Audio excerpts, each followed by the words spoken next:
Cet article contient des images médiévales, merci de les découper vous-même, mais pas de vidéo. S'il y a peu d'images, vous pouvez en reprendre quelques-unes d'articles précédents. Vous pensez que la vie est dure? Vous ne survivriez pas un seul jour au Moyen Âge. Le confort moderne nous a rendus mous, et ce que les gens du Moyen Âge vivaient au quotidien vous choquerait profondément.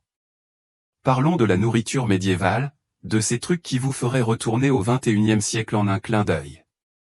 Tout d'abord, oubliez tous les films sur les grands festins avec des cuisses de dinde géantes. Pour le commun des mortels, les repas étaient fades, ennuyeux et souvent dangereux. La plupart des gens suivaient un régime aussi excitant que de regarder de la peinture séchée. Les paysans vivaient principalement de ce qu'on appelait le potage ou une soupe triste et aqueuse, préparée avec les légumes qu'ils pouvaient cultiver, et cuite dans la même marmite pendant des jours. C'était la version médiévale du ragoût mystérieux de maman, sauf qu'au lieu de cacher des légumes, on y cachait des charançons et de la terre. Le pain était l'aliment de base de presque tout le monde, mais ce n'était pas le pain moelleux et tranché que nous connaissons aujourd'hui. Le pain médiéval était dense, foncé et souvent bourré de toutes sortes d'ingrédients indésirables. La farine utilisée était généralement moulue entre des meules de pierre qui s'écaillaient dans la pâte. Les gens de l'époque avaient des dents plus solides, non pas grâce à de bons gènes, mais à force de mâcher constamment une pâte remplie de roches. Voici un fait terrifiant, une grande partie du pain contenait de l'ergot, un champignon qui pousse sur le seigle. L'intoxication à l'ergot provoque des hallucinations, des sensations de brûlure et parfois la mort. Certains historiens pensent que l'intoxication à l'ergot a pu contribuer à l'hystérie de la chasse aux sorcières, car des villes entières se mettaient à halluciner en même temps. Imaginez, vous pensez que votre voisin est un sorcier alors qu'en réalité, votre boulanger avait juste besoin de nettoyer son matériel. La viande était un luxe pour la plupart des gens.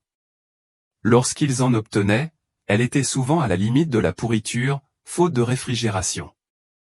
Pour masquer le goût de la viande avariée, ils utilisaient des épices fortes si on pouvait se le permettre. Sinon, on se pinçait le nez en espérant que tout irait bien. La règle des 5 secondes au Moyen Âge ressemblait davantage à celle des 5 jours. Le pire? On ne pouvait même pas faire passer cette nourriture immonde avec de l'eau, car la boire rendait malade. La plupart des sources d'eau étaient contaminées par des excréments humains et d'autres substances nocives. Au lieu de cela, tout le monde, y compris les enfants, buvait de la bière. Pas la bière forte que nous connaissons aujourd'hui, mais une version plus légère, plus sûre que l'eau, car le processus de brassage tuait les germes. Une étude a révélé qu'un paysan médiéval consommait en moyenne 8 pintes de bière par jour. Dès l'âge de 5 ans, les enfants buvaient régulièrement de la bière à chaque repas. Les enfants médiévaux n'avaient pas besoin de falsifier leur papier d'identité pour boire, ils en avaient besoin pour aller chercher de l'eau. Le poisson était un autre aliment courant, mais il était généralement conservé par séchage ou salage, car le poisson frais se gâtait rapidement.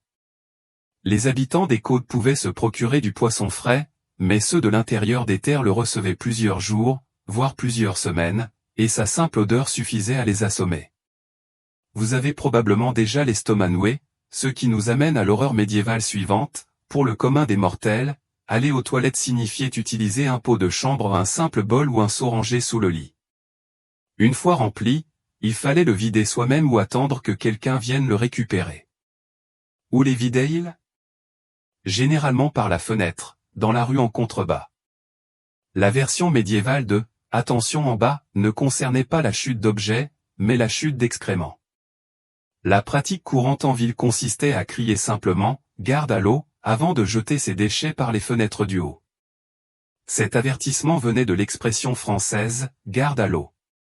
Bien sûr, par eau, ils entendaient quelque chose de bien moins agréable. Cette pratique était si courante que dans certaines cités médiévales, la règle était que les déchets ne pouvaient être jetés par les fenêtres qu'après 22 heures. Si vous avez la chance de visiter un château, vous pourriez tomber sur une garde-robe, un trou dans un siège en pierre qui laissait tomber des déchets directement le long du mur du château. Au château de Dobé, les archéologues ont découvert une garde-robe qui laissait tomber des déchets sur près de 25 mètres. Pour ceux qui avaient hâte de retrouver leur pot de chambre, les options étaient minces. Les espaces publics comportaient souvent des endroits désignés pour se soulager, créant ce que nous appellerions aujourd'hui des égouts à ciel ouvert. À Londres, il existait des latrines communes construites au-dessus des rivières, mais elles étaient rares. La collecte et l'élimination des excréments humains incombaient à des ouvriers portant le triste nom de « agriculteurs de Gonds ». Ces braves gens ramassaient les déchets des fosses septiques et les emportaient hors des murs de la ville. Ils ne pouvaient travailler que la nuit, et l'odeur les imprégnait tellement qu'ils n'étaient pas autorisés à se rassembler dans les lieux publics. Malgré ces conditions épouvantables, les agriculteurs de Gonds étaient plutôt bien payés, environ 4 fois le salaire d'un ouvrier ordinaire. L'odeur des villes médiévales était légendaire. La Tamise à Londres était si polluée par les déchets qu'on la qualifiait de « monstre puant ». Du papier toilette? Oubliez ça. On utilisait ce qui était à portée de main, des feuilles, de la mousse, la main gauche ou, pour les plus riches, des morceaux de laine ou de chanvre. Les Romains utilisaient déjà des éponges sur des bâtons qu'ils rinçaient au vinaigre ou à l'eau salée, mais cette connaissance s'est en grande partie perdue au Moyen Âge. Après avoir passé une journée à boire de la bière pour éviter les maladies d'origine hydrique, sans trouver d'endroit convenable pour se défouler, on était prêt à retourner au XXIe siècle. Mais la situation des toilettes n'était qu'une des nombreuses réalités brutales qui faisaient de la vie médiévale une épreuve de survie quotidienne. Oubliez ces idées romantiques de vaillants chevaliers ou de belles demoiselles au château. Au Moyen Âge, la plupart des gens travaillaient à des travaux éreintants du lever au coucher du soleil, gagnant à peine de quoi survivre. La plupart étaient des paysans qui cultivaient les terres des nobles. Leur quotidien, se lever à l'aube, travailler jusqu'au crépuscule, s'effondrer dans leur lit, et recommencer jusqu'à la mort. Un agriculteur typique labourait les champs avec des outils en bois tirés par des bœufs, semait les graines à la main et récoltait les récoltes avec de simples faucilles. Pendant la saison des récoltes, les paysans travaillaient 16 heures par jour sous un soleil de plomb.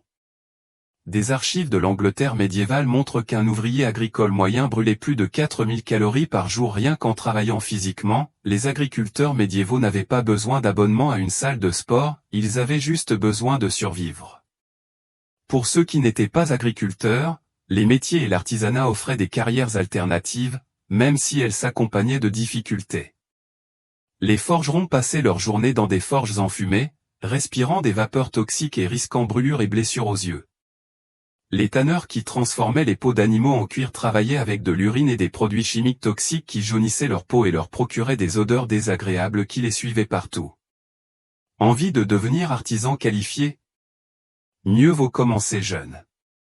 L'apprentissage commençait généralement à 7 ans, lorsque les enfants étaient envoyés vivre chez un maître artisan. Ces jeunes apprentis travaillaient 6 ou 7 jours par semaine pendant 14 ans avant de devenir compagnons. Les conseillers d'orientation du Moyen Âge avaient un schéma de sélection d'emploi assez simple, savoir soulever des objets lourds? Si oui, agriculteur, sinon, mort prématurée. Certains emplois étaient conçus spécifiquement pour les pauvres et les désespérés. Les « Lind Boys » étaient des enfants qui portaient des torchers pour éclairer le chemin des riches la nuit. Les « Purfinders » collectaient des excréments de chiens pour les vendre aux tanneurs. Le salaire de la plupart des emplois couvrait à peine les besoins de base, un journalier dans l'Angleterre médiévale pouvait gagner 1 ou 2 centimes par jour, juste de quoi acheter environ 2 pains. Être payé au salaire minimum n'était pas un concept, il s'agissait du minimum nécessaire pour ne pas mourir avant d'avoir terminé son travail.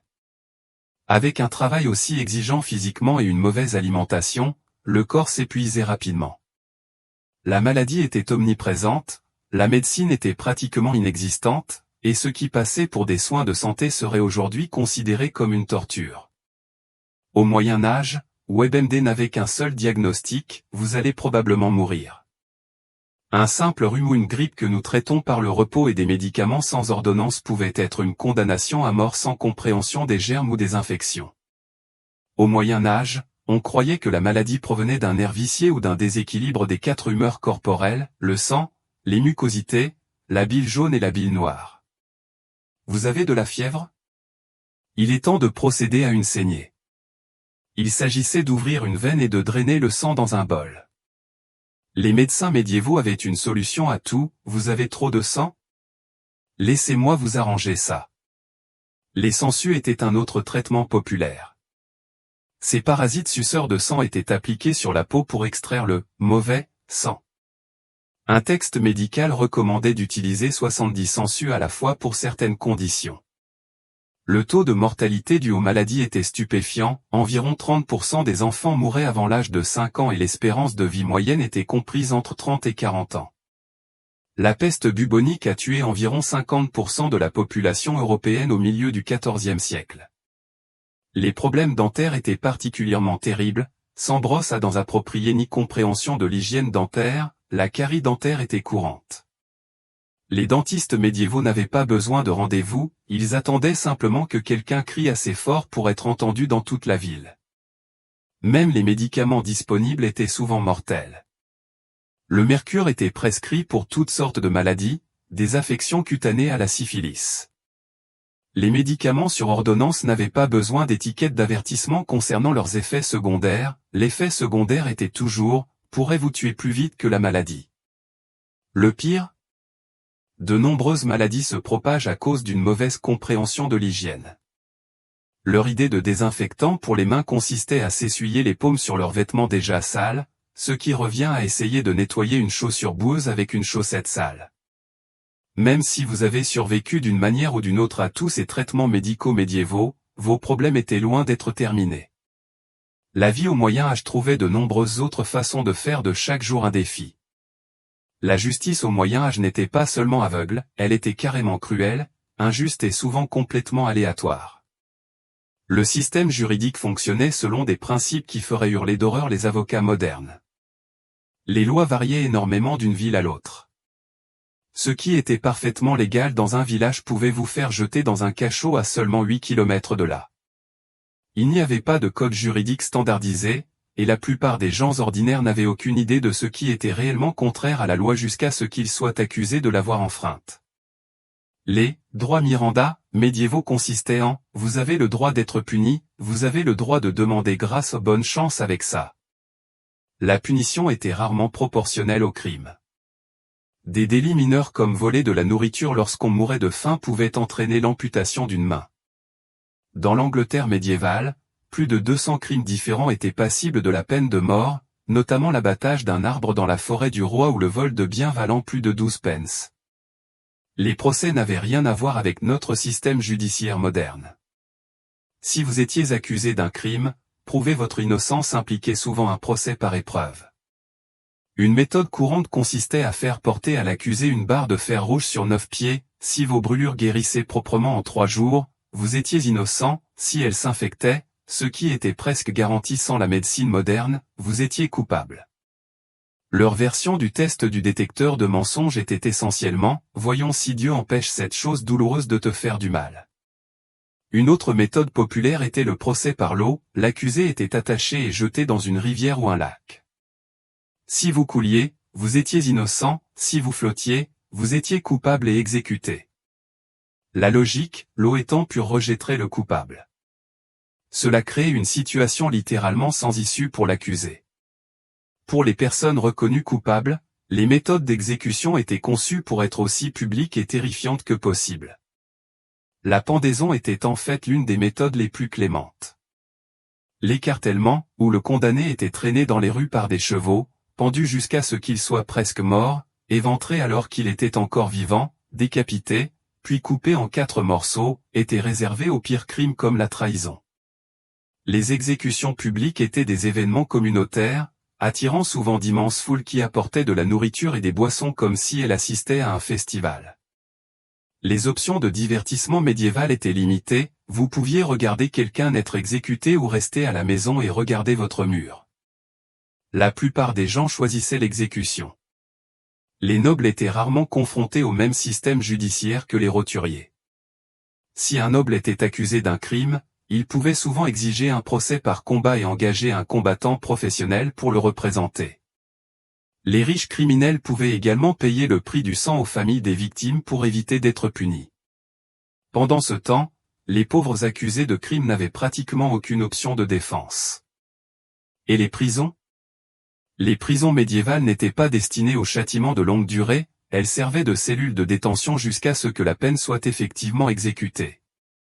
Ces cachots étaient des fosses sombres et surpeuplées où les prisonniers étaient souvent enchaînés au mur ou au sol. L'État ne fournissait pas de nourriture, les prisonniers dépendaient des membres de leur famille pour leur apporter des repas ou mouraient tout simplement de faim.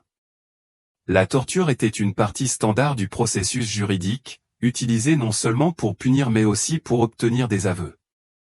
Des appareils comme le chevalet, qui étirait les membres jusqu'à ce que les articulations se disloquent, la vierge de fer, ou un récipient semblable à un cercueil bordé de pointes, et des vis à oreilles, qui écrasaient les doigts, étaient utilisés pour obtenir des aveux.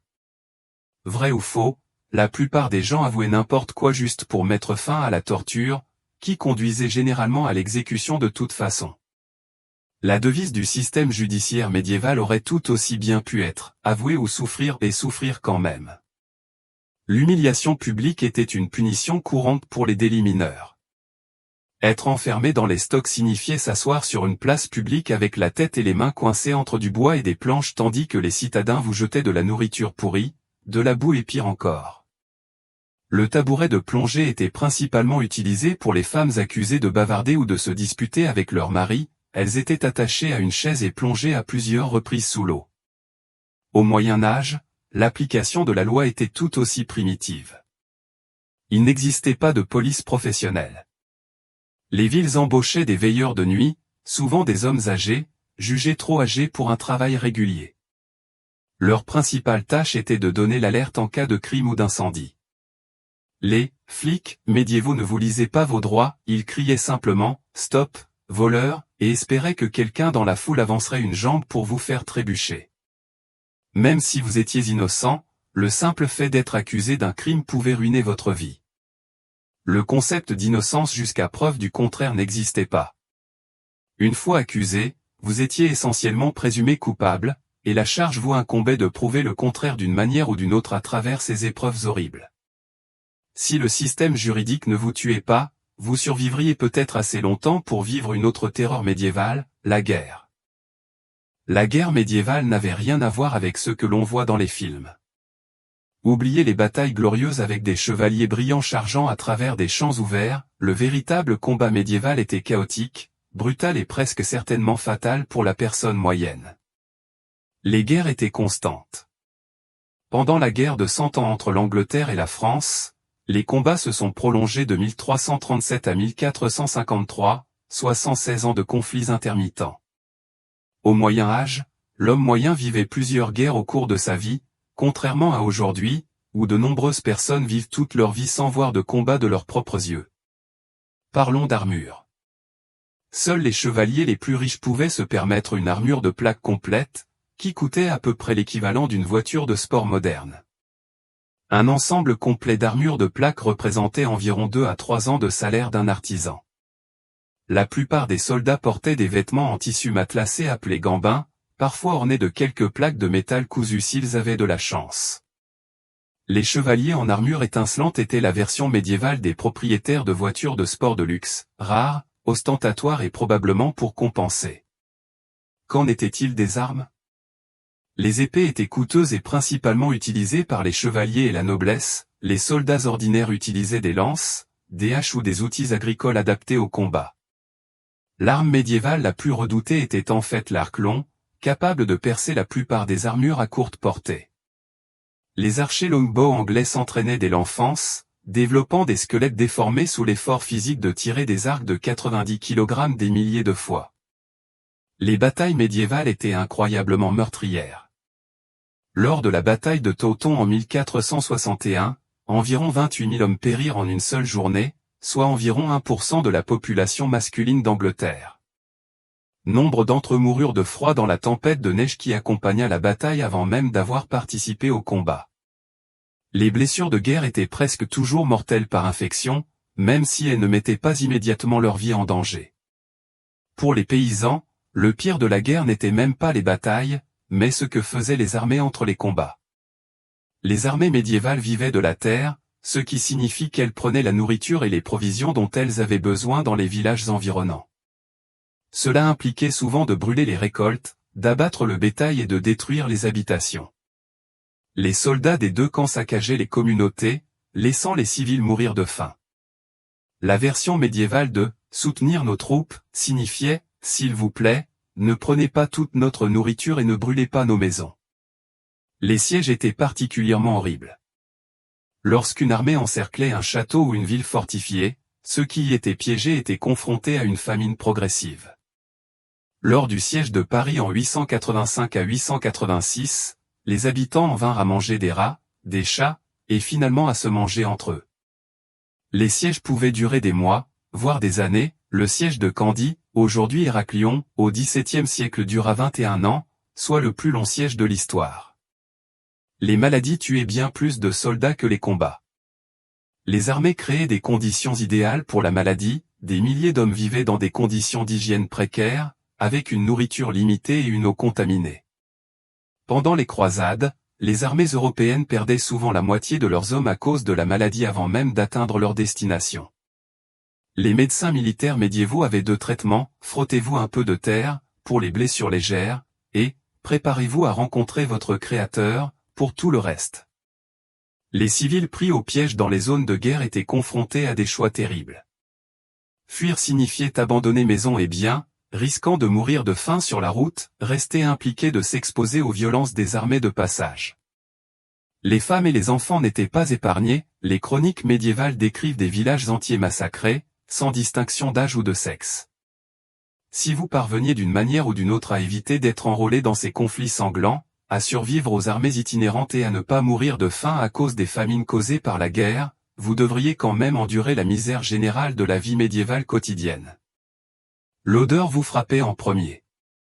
Les villes médiévales étaient remplies d'excréments humains, de nourriture avariée, de corps sales, de produits de tannage, de restes d'abattoirs et de fumée provenant d'innombrables incendies.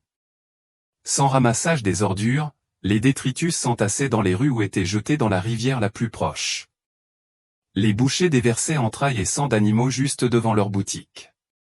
L'odeur était si forte que les gens portaient de petits sachets d'herbe, appelés pain d'air, qu'ils tenaient sous leur nez, la version médiévale du désodorisant.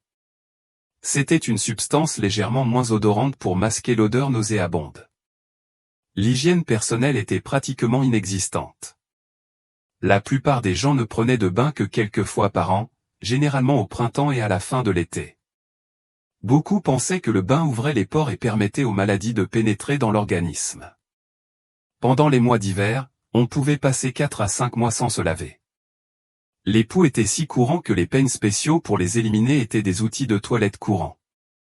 Les profils de rencontres médiévaux incluaient une infestation modérée de poux, comme argument de vente majeur. Les vêtements étaient inconfortables, rarement lavés et portés jusqu'à se déchirer. Les sous-vêtements étaient en lin rugueux qui irritait la peau, les vêtements de dessus étaient en laine épaisse qui démangeaient constamment. Riches comme pauvres ne possédaient généralement que 2 ou 3 tenues au total. Les chaussures étaient en cuir fin à semelle plate, qui n'offraient aucune protection contre les éléments. La barrière de la langue serait quasiment insurmontable, le moyen anglais du XVe siècle sonne presque comme une langue pour les anglophones modernes. Des expressions courantes comme « What is thy name » ou « What is your name » seraient incompréhensibles, vous auriez du mal à comprendre les autres, qui croiraient que vous parlez du charabia. L'intimité n'existait pas. La plupart des foyers se résumaient à une seule pièce où chacun mangeait, travaillait et dormait ensemble. Les lits étaient partagés par plusieurs membres de la famille, et il arrivait que les voyageurs partagent leur lit avec des inconnus. Même les maisons aisées avaient des domestiques présents en permanence, y compris lors des moments d'intimité. Les divertissements étaient limités et souvent violents. Les exécutions publiques attiraient de vastes foules et étaient considérées comme des festivals. Les combats d'animaux, où des chiens attaquaient des ours ou des taureaux enchaînés, étaient populaires. Parmi les options moins violentes, on pouvait assister à des spectacles itinérants ou écouter des anecdotes de BS, mais ces divertissements étaient rares. La hiérarchie sociale était rigide et impitoyable. Le système féodal imposait à chacun une place fixe et la mobilité sociale était quasi impossible. Environ 90% de la population était composée de paysans sans aucune propriété et travaillant sur les terres des nobles, gravir les échelons ou changer de profession était rare. Les connaissances étaient limitées, et la superstition comblait les lacunes. La plupart des gens croyaient aux sorcières, aux démons et aux créatures magiques, les problèmes médicaux étaient attribués aux mauvais esprits, à l'air vicié ou aux influences astrologiques. Une éclipse solaire pouvait semer la panique dans tout un village, croyant à la fin du monde. Au Moyen Âge, la vérification des faits consistait à demander à la personne la plus âgée du village si elle avait déjà entendu la même chose. Les communications étaient lentes et peu fiables. Les nouvelles circulaient à la vitesse d'un messager à pied ou d'un cavalier, les informations provenant de 80 km pouvaient mettre des jours à arriver, et celles provenant d'autres pays pouvaient mettre des mois à arriver, si tant est qu'elles arrivent. À ce stade de notre voyage à travers les horreurs médiévales, vous chercheriez désespérément un moyen de retrouver votre vie moderne confortable, avec ses antibiotiques, sa plomberie, ses droits humains et son déodorant. Le passé peut paraître romantique dans les livres et les films, mais la réalité de la vie médiévale était un combat quotidien que peu d'entre nous, humains modernes, pouvaient endurer, ne serait-ce qu'un seul jour.